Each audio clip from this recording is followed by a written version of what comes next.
Well, it's the day after Thanksgiving, and you've got some turkey, and you've got some gravy, and you're thinking, what can I do with these leftovers?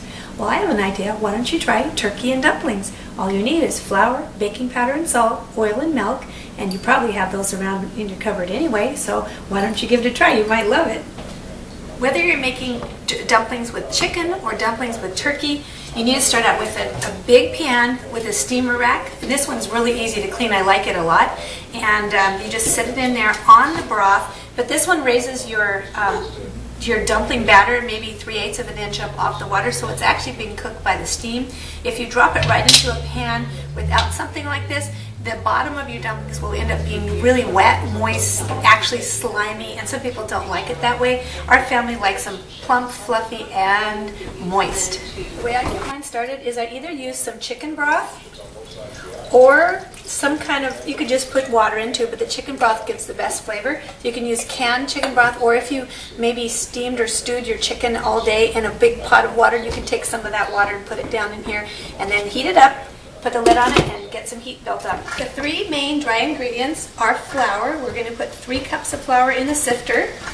We have baking powder. We're going to use 6 teaspoons of baking powder. Make sure you don't use baking soda, different thing.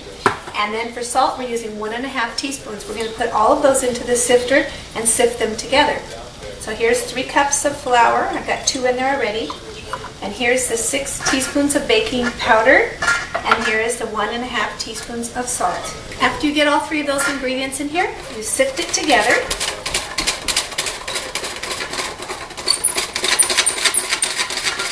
The kids really like helping with this part. I think they really like sifting. It's kind of a fun thing to do.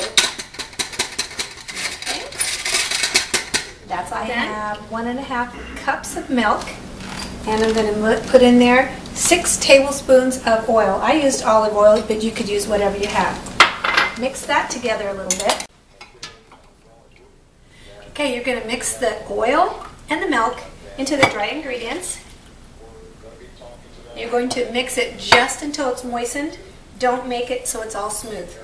Once you have your dry ingredients stirred up with the wet, open up your pan and make sure that all of your water hasn't evaporated out, because you don't want to put it in a pan that barely has enough water, because it has to steam for 20 minutes and you don't want it to be dry. Okay, you're going to take your lid off and then take your bowl full of dumplings, and you're just going to put big drops of it all over on top of your steamer rack. And you don't have to separate them, and just make sure that they're all on there. And some of mine are bigger than others. Now, I tripled the original recipe because our family likes dumplings, and this feeds, I would say, depends on what age kids you have, but it makes great leftovers if you have too much. But I would say this probably would be 5 people, depending on their ages. And if you have leftovers the next day, that's great. Well, I've scraped my bowl because I don't want to miss any, and I'm going to put it in there.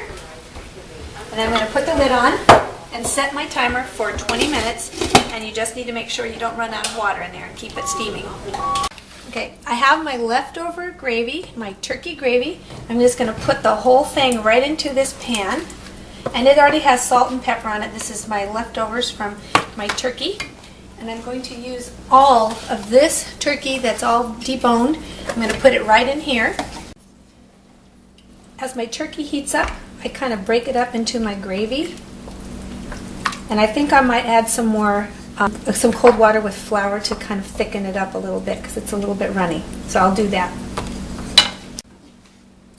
I mixed 1/2 cup of flour into 1 cup of cold water until it was really smooth and all the lumps are out. Then I'm going to stir this into the gravy and the turkey, and just stir it in here. And I've got it on medium. I'm just going to heat it up. That'll help thicken it a little bit. And it already has salt and pepper, and it's seasoned. Okay, the timer went off. Time for the great unveiling. There's our dumplings, hot and steamy, moist, flavorful. I wish you could smell it. We're going to try that awesome gravy on it.